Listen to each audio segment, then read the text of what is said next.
नमस्कार, बहुत बहुत स्वागत है आपका आयुर्वेद पर आधारित हमारे इस बेहद खास कार्यक्रम स्वस्थ विचार में। मैं हूं आपके साथ, आपका साथी विकास। दर्शकों, स्वस्थ विचार एक ऐसा कार्यक्रम है जिसके माध्यम से बहुत सारी जानकारी आप तक हम पहुंचाते हैं, घरेलू उपचार आप तक हम लेकर आते हैं। आयुर्वेद एक ऐसी चिकित्सा पद्धति है जिसका उत्सर्जन, जिसकी जननी हमारे पूर्वजों है, जिसका उत्सर्जन हमारे पूर्वजों के द्वारा हुआ है। और आयुर्वेद इतना ज़्यादा प्राचीनतम ग्रंथ है, पूर्णतः वैज्ञानिकता पर आधारित है कि इसके एक एक उपचार, एक एक नुस्खा हमारे लिए रामबाण उपचार का काम करता है। यानी कोई भी उपचार खाली नहीं जाता और हम यदि इन नियमों का पालन अपनी दिनचर्या, अपने जीवन में करते रहें तो यकीनन हमें किसी भी प्रकार का रोग होगा ही नहीं। और इन्हीं सब विषयों को लेकर हम इस कार्यक्रम को लेकर आते हैं और हमारा प्रयास रहता है कि आप सभी लोग जागरूक रहें अपने स्वास्थ्य के प्रति, आप सभी लोग रोग मुक्त रहें। वो सब होगा तब जब आपके अंदर सावधानी, सजगता और सतर्कता आएगी। और इन सभी विषयों में हमारा मार्गदर्शन करते हैं जाने माने आयुर्वेद के ज्ञाता गायत्री सिद्ध पंडित श्री लक्ष्मण दास रतन भारद्वाज जी। चलिए सबसे पहले गुरु जी का स्वागत करते हैं, कार्यक्रम की शुरुआत करेंगे। गुरु जी, बहुत बहुत स्वागत है, नमस्कार। दर्शकों, ये कार्यक्रम आपके लिए है और हम चाहते हैं कि आप इस कार्यक्रम का हिस्सा बने। यदि आपके साथ किसी भी प्रकार का रोग है, कोई भी शारीरिक कष्ट है, तो सीधे तौर पर आप इस कार्यक्रम से जुड़ सकते हैं। फ़ोन उठाएं, हमें कॉल करें या आप हमें व्हाट्सएप के ज़रिए संदेश भेज सकते हैं। व्हाट्सएप मैसेज में अपना नाम, उम्र, कहाँ से बात कर रहे हैं और पूरा सवाल लिखकर भेजें ताकि आपका सवाल लिया जा सके, आपको मार्गदर्शन प्राप्त हो सके। और साथ ही साथ हम आपको ध्यान भी दिलाना चाहेंगे, जब भी आप इस कार्यक्रम को देखने बैठें तो कॉपी और पेन लेकर ज़रूर बैठा करें। जो भी नुस्खे आपको बताए जाएँ उनको आप लिख ज़रूर लिया करें। चलिए आगे बढ़ते हैं कार्यक्रम में और शुरू करते हैं अपने नए विषय पर चर्चा। गुरु जी, आज के इस अंक में हम बात करेंगे खुजली को लेकर। खुजली अक्सर बढ़ावा देती है, यानी खुजली शुरुआत करती है दाद की, खाज की, इन सब चीज़ों से बढ़ते हुए वो रोग एक ऐसा चमड़ी का रोग भी बन जाता है, कभी कई अन्य प्रकार के रोगों का रूप ले लेता है। तो सबसे पहले मैं जानना चाहूँगा, जो खुजली जैसी समस्या है आखिर होती क्यों है और इसका सबसे बड़ा कारण क्या है? खुजली होने का एक कारण, इसके अनेक कारण जी। यदि आप खान पान बदपरहेजी ज़्यादा करते हैं और जो चीज़ आपको माफ नहीं आती उसको आप बार बार खा रहे हैं तो आपको खुजली लाजमी होगी। जी। दूसरा कारण है इसका कि जहाँ पे आप रहते हैं वहाँ पे सफाई नहीं है तो भी आपको खुजली होगी। और जो आपके काम करने के कपड़े उनको आप टाइम के ऊपर साफ नहीं करते, ज़्यादा मैले कुचैले कपड़े, खुजली लाजमी होगी। और जो अधिक आयोडीन नमक खाता है उसको खुजली लंबे हाथों से लेती है। जी। परंतु खुजली चाहे किसी भी किस्म से है, हमें तो उसको समाप्त करना है। आज पूरे संसार के अंदर जो इसके लिए क्रीमें बनाई गई हैं खुजली के लिए, वो सिर्फ एक बिजनेस है, उसमें इलाज नहीं है। परंतु स्वस्थ विचार में इलाज किया जाता है, इसमें किसी आदमी को बहकाया नहीं जाता। अब खुजली के लिए सबसे जो उत्तम औषधि है वो है दूध। दूध चाहे गाय का है, चाहे बकरी का या भैंस का, तीनों ही काम करेंगे। दूध को उबालने के बाद दूध पे मलाई आती है। इस मलाई को आप किसी कटोरी में ले लें और फिर इसके आप जहाँ पे खुजली हो रही अच्छी तरह मालिश करें, कम से कम आधा पौना घंटा। और मालिश करने से पहले इसको तांबे का कोई टुकड़ा है, कोई प्लेट है तो उससे रगड़ लें ताकि इसमें थोड़ा जुड़जुड़ाहट हो जाए और जो वो खुजा वाली जगह चमड़ी है थोड़ी फट जाए। और जैसे ही इस पर मलाई लगाएंगे तो वहाँ ऐसे ठंड पड़ेगी जैसे आपने जड़े हुए स्थान पे बर्फ़ की सिल्ली रख दी है। ये मलाई के अंदर के गुण है इसके, क्योंकि जो भी खाज खुजली होती है खुश्की से पैदा होती है। खुश्की पैदा होने के लिए चाय, कॉफ़ी, शराब, गुटखा, ये खुशी को दिन दुगने रातें चौगुनी बढ़ाता है।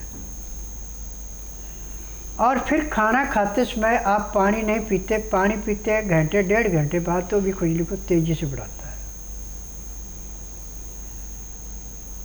परंतु जब आप दूध की मलाई की कम से कम आधा पौना घंटा मालिश करेंगे, उसके बाद यदि गर्मी का मौसम है तो आप ताज़े पानी से स्नान कर सकते हैं।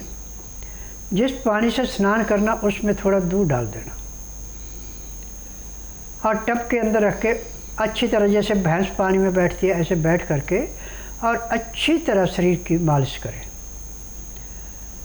और जहाँ पे आपको खाज खुजली, जहाँ आपने मलाई का लेप किया था, वहाँ पे अच्छी तरह रगड़े तो आपको कम से कम 8 घंटे तक खुजली नहीं होगी। 8 घंटे के बाद फिर आप मलाई आपने रखी तो और मालिश कर लें, और मालिश करके आप विश्राम करें, जो मर्जी करें। अब आपको दोबारा खुजली नहीं होगी। जब ये क्रिया आप 15-20 दिन लगातार करेंगे तो चाहे आपको दाद आए, चाहे चंबल आए, चाहे किसी भी खुजली समाप्त हो जाएगी। परंतु अब इसके खान पान में ध्यान देना। जिसको खाज खुजली है उसका नाम को बिल्कुल त्यागना पड़ेगा।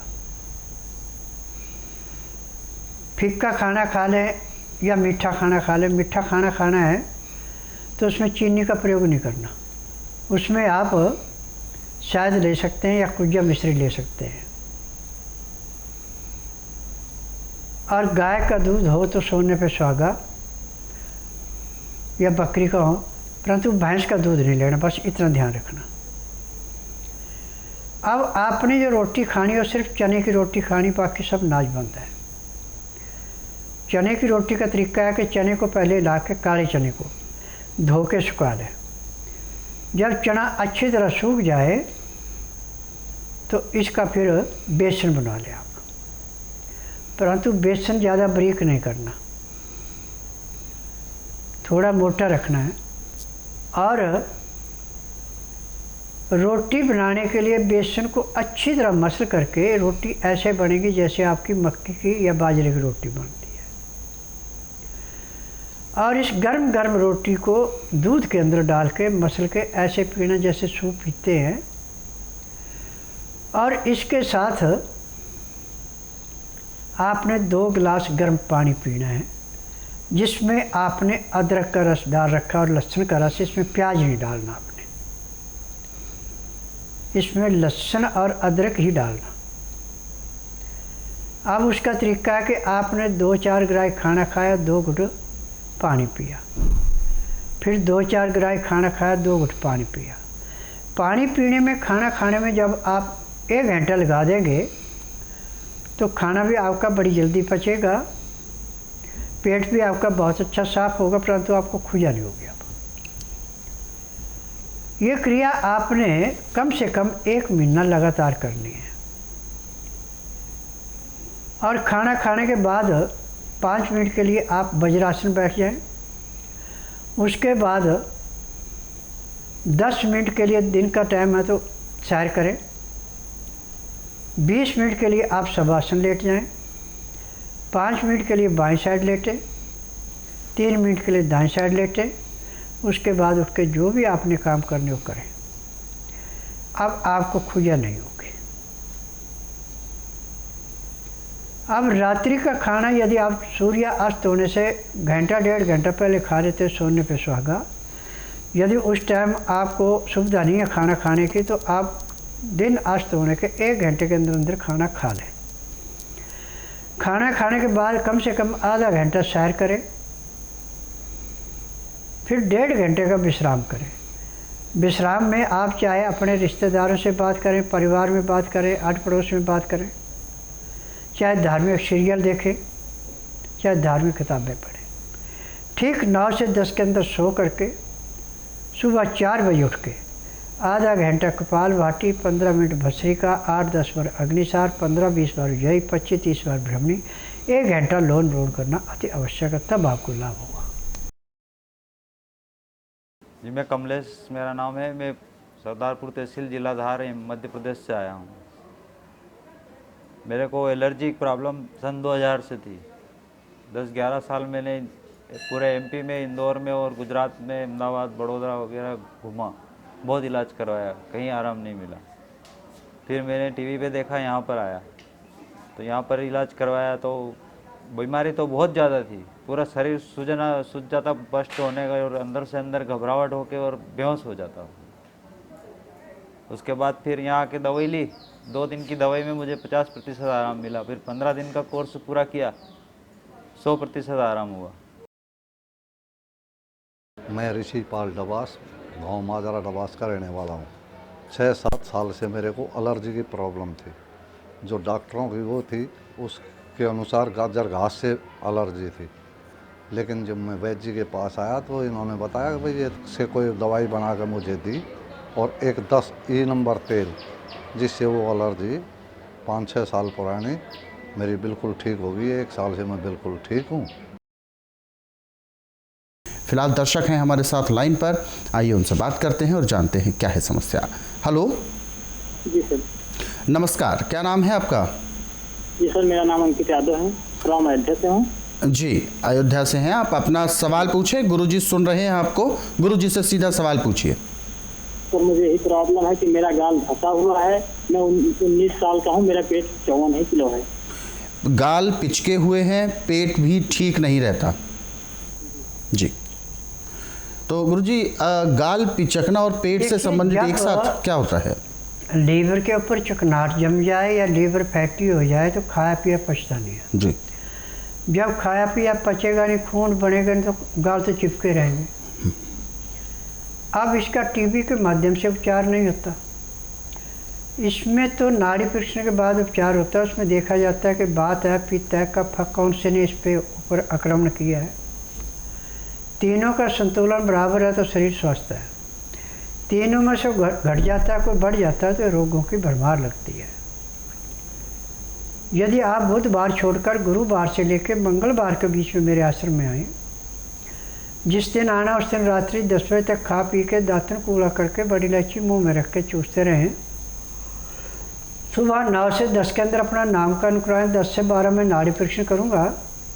नाड़ी परीक्षण में पैर के तलुए से सिर के बाल तक की MRI, CT scan, x-ray, ultrasound, ECG, sonography, सब कुछ 5 सेकंड में हो जाएगी। उसमें जो भी कमी आपके शरीर के अंदर पाई जाएगी, दवाइयाँ दी जाएंगी। दवाइयाँ खाने की हैं, दवाइयाँ पीने की हैं, मालिश करने के तेल है, आँख में नाक में डालने की दवाइयाँ हैं। यदि दवाइयाँ आप नियम से लेते हैं और शाम को 3:30 बजे आपको प्रेशर खुलाते हैं तो उसी दिन आपके रोग में कम से कम 20% की कमी जरूर आएगी। और 15 दिन की दवाई जो नियम बताए जाएंगे उससे लेते हैं तो आपको 50 से 60% आराम मिलेगा। 1 महीने में आपका शरीर बिल्कुल स्वस्थ हो जाएगा, ना आपको दवाई खानी पड़ेगी ना रोग रहेगा। हमें 1 इंच पे 1 किलो वजन चाहिए, जितने इंच लंबाई उतने किलो वजन चाहिए। यह है स्वस्थ प्राणी की पहचान। यदि लंबाई से ज़्यादा वजन है तो भी रोग है, लंबाई से कम वजन है तो भी रोग है। परंतु स्वस्थ व्यक्ति का वजन 1 इंच पे 1 किलो होता है, जितने इंच लंबाई उतने किलो वजन चाहिए। अगले सवाल की ओर रुख करते हैं। अगला सवाल हमें भेजा है रोहित जी हैं अम्बाला हरियाणा से, और इन्होंने सवाल किया है 1-1.5 साल हो गया है, सूखी खांसी है, बीच में कभी कभी थोड़ी बहुत जैसे बलगम आ जाती है, छाती में ऐसा महसूस होता है जैसे सीटी बज रही है, और आवाज़ें अलग अलग तरह की खर खर की आवाज़ें आती हैं। कई प्रकार की दवाइयाँ, टॉनिक, सिरप इस्तेमाल कर लिए हैं लेकिन लाभ नहीं है। देखिए, चाहे खांसी खुश्क है, चाहे खांसी है, कोई भी है, आज पूरे संसार के अंदर मेडिकल साइंस में जितनी भी दवाइयाँ, चाहे आयुर्वेद है, चाहे यूनानी है, चाहे होम्योपैथिक है, चाहे नेचुरल है, चाहे एलोपैथिक है, इनमें किसी में भी रोग का पूरा फार्मूला नहीं है। परंतु स्वास्थ्य विचार एकमात्र आश्रम ऐसा है जिसमें हर एक रोग की दवाई का फार्मूला पूरा, क्योंकि मैं नाड़ी वैद्य हूँ। मुझे 10,000 जड़ी बूटियों की पहचान है जिनसे मैं उपचार करता हूँ। गुरुवार से लेकर मंगलवार के बीच में मेरे आश्रम में आए। जिस दिन भी आश्रम में आना उस दिन रात्रि 10 बजे तक खा पी के दातन कूड़ा करके बड़ी इलायची मुंह में रख के चूसते रहें। सुबह 9 से 10 के अंदर अपना नामकरण करना। 10 से 12 मैं नाड़ी परीक्षण करूँगा। नाड़ी परीक्षण में पैर के तलुए से सिर के बाल तक की MRI, CT scan, x-ray, ultrasound, ECG, sonography सब कुछ 5 सेकंड में हो जाएगा। उसमें जो भी कमी आपके शरीर के अंदर पाई जाएगी दवाइयाँ दी जाएंगी। दवाइयाँ खाने की हैं, दवाइयाँ पीने की हैं, मालिश करने के तेल है, आँख में, नाक में, कान में डालने की दवाइयाँ हैं। जब इन दवाइयों को लेंगे तो पैर के तलुए से सिर के बाल तक जो भी उस खांसी की वजह से आपके शरीर में कोई भी रोग पनप रहा है वो भी समाप्त हो जाएगा। और जिस दिन आएंगे उस दिन के बाद आपको न काली न गोरी किसी किस्म की खांसी नहीं रहेगी। बिल्कुल। तो ये सारी समस्याएं आपकी बिल्कुल दूर होंगी, लेकिन इसके लिए आपको स्वस्थ विचार आश्रम आना है। रोग कितना भी पुराना है लेकिन हर प्रकार के रोग को बिल्कुल ठीक किया जा सकता है, तो निराश होने की आपको आवश्यकता नहीं है। हालांकि रोग जितना शुरुआती दौर का होता है उतनी ही जल्दी वो ठीक भी हो सकता है, लेकिन रोग जितना ज़्यादा पुराना होता है, जो लापरवाही के कारण उत्पन्न होता है, उसको पूरा जड़ से दूर करने में समय ज़्यादा लगता है, लेकिन रोग जड़ से ख़त्म ज़रूर हो पाता है। इसलिए आपको भी ये सलाह दी गई है, आप भी स्वस्थ विचार आश्रम आ सकते हैं। आने से पहले कुछ विशेष बातों का आपको ख्याल रखना है, वो सारी चीज़ें आप हेल्पलाइन नंबर्स पर कॉल करके जान सकते हैं। नंबर आपके टीवी स्क्रीन पर है। इससे पहले कि हम सवाल लें व्हाट्सएप पर, हमारे साथ दर्शक भी हैं लाइन पर, आइए उनसे बात करते हैं। हेलो। हाँ बोलो सर। नमस्कार, क्या नाम है आपका? आनंद सारड़ा। आनंद जी, कहाँ से बात कर रहे हैं आप? बीड डिस्ट्रिक्ट। अपना सवाल पूछिए, क्या समस्या है आपकी? मेरे पिताजी को भगेंद्र हुआ था सर। जी, भगंदर है जी। देखिए, भगंदर का इलाज यहाँ पे ऐसे होता है जैसे खेत में से गाजर मूली निकालना। आप ऐसा कीजिए, बुधवार छोड़कर गुरुवार से लेकर मंगलवार के बीच में इनको मेरे आश्रम में लाइए। जिस दिन आश्रम में लाना उस दिन रात्रि 10 बजे तक खिला पिला के दातन कूड़ा करवा के बड़ी इलायची मुंह में रख के चूसते रहें। सुबह 9 से 10 के अंदर अपना नामकरण करवाएं। 10 से 12 में नाड़ी परीक्षण करूँगा। नाड़ी परीक्षण में पैर के तलुए से सिर के बाल तक की MRI, CT scan, x-ray, ultrasound, ECG, sonography सब कुछ 5 सेकंड में हो जाएगा। उसमें जो भी कमियां शरीर में पाई जाएंगी दवाइयाँ दी जाएंगी। दवाइयाँ खाने की हैं, दवाइयाँ पीने की हैं, मालिश करने के तेल हैं, आँख में, नाक में, कान में डालने की दवाइयाँ, यानी जो जो रोग अंदर होगा वो सब दवाइयाँ दी जाएंगी। और यदि वो दवाई नियम से लेते हैं, परहेज करते हो, जिस दिन आश्रम में आएंगे उसी दिन भगंदर का दर्द कम से कम 20 से 25% कम हो जाएगा और महीने 1.5 महीने भगंदर का नामो निशान ही रहेगा, हमेशा के लिए समाप्त हो जाएगा। तो बिल्कुल समस्या भी दूर होगी और जो रोग है उसमें आपको आराम भी मिलेगा, लेकिन इसके लिए स्वस्थ विचार आश्रम आना बहुत ज़रूरी है। ध्यान रखिएगा, रोगी के साथ एक सहयोगी भी ज़रूर आना है और आने से पहले कुछ विशेष बातें हैं जिनका आपको ख्याल रखना है। वो सारी चीज़ें आप हेल्पलाइन नंबर्स पर कॉल करके जान सकते हैं। नंबर आपके टीवी स्क्रीन पर है। दर्शकों, हमारे इन कार्यक्रमों में बताए गए तमाम नुस्खे और उपचारों को विशेष तौर पर पढ़ना चाहते हैं, समझना चाहते हैं तो स्वस्थ विचार पुस्तकों के ज़रिए पढ़ सकते हैं। इन पुस्तकों को घर बैठे मंगवाने के लिए हेल्पलाइन नंबर्स पर ही आपको कॉल करना है। फ़िलहाल आगे बढ़ते हैं और अगले सवाल की ओर हम रुख कर रहे हैं। अगला सवाल हमें भेजा है हरिंदर जी हैं, हरिंदर गौर हल्द्वानी से बात कर रहे हैं और इन्होंने अपना सवाल पूछा है कि इनका एक बच्चा है और उस बच्चे के साथ प्रॉब्लम है, सिर में पानी भर जाता है। 13 साल का बच्चा है और हर 20 दिन में 22 दिन में उनको एक बार पानी निकलवाने जाना पड़ता है। देखिए, मेडिकल साइंस में तो जब तक जिएगा तब तक पानी निकलवाना पड़ेगा। और यदि आप इसको मेरे आश्रम में लाते हैं बुधवार छोड़कर गुरुवार से लेकर मंगलवार के बीच में, जिस दिन आना उस दिन रात्रि 10 बजे तक खिला पिला के दातन कूड़ा करवा के बड़ी इलायची मुँह में चूसने के लिए दे दें। सुबह 9 से 10 के अंदर इसका नामकरण कराना। 10 से 12 में नाड़ी परीक्षण करूँगा। नाड़ी परीक्षण में पैर के तलुए से सिर के बाल तक की MRI, CT scan, x-ray, ultrasound, ECG, sonography सब कुछ 5 सेकंड में हो जाएगा। उसमें जो भी कमियां शरीर के अंदर पाई जाएंगी दवाइयाँ दी जाएंगी। यदि दवाइयाँ नियम से खाते हैं, परहेज करते हैं तो जिस दिन आश्रम में आएंगे उस दिन के बाद बच्चे के सिर से पानी निकलाना पड़ेगा। ये पानी ऐसे समाप्त हो जाएगा इन देसी जड़ी बूटियों से, जैसे गर्मी में रखा हुआ बर्तन का पानी भाप बन के उड़ जाता है, ऐसे वो पानी सारे का सारा जो है ऑक्सीजन जो हम लेते हैं इसके साथ जाके पेट के द्वारा निकलेगा, चाहे टट्टी में निकले चाहे पेशाब में निकले। तो दर्शकों, और इन कार्यक्रमों में बताए गए नुस्खे और उपचारों को यदि आप पढ़ना चाहते हैं, समझना चाहते हैं तो स्वस्थ विचार पुस्तकों के जरिए पढ़ सकते हैं। इन पुस्तकों को कुरियर के माध्यम से मंगवाने के लिए आपको हेल्पलाइन नंबर पर कॉल करना है। नंबर आपके टीवी स्क्रीन पर है। फिलहाल कार्यक्रम में वक्त इशारा कर रहा है विराम देने का। गुरुजी, आप हमारे स्टूडियो में आए, कीमती मार्गदर्शन दिया, बहुत बहुत धन्यवाद। नमस्कार दर्शकों, आज के इस विशेष कार्यक्रम में बस इतना ही। आप सभी लोग स्वस्थ रहें, निरोगी रहें, इन्हीं शुभकामनाओं के साथ हम आपसे लेंगे इजाज़त। अगले अंक में आपसे फिर होगी मुलाकात एक नए विषय के साथ। तब तक के लिए मुझे दीजिए आज्ञा। नमस्कार।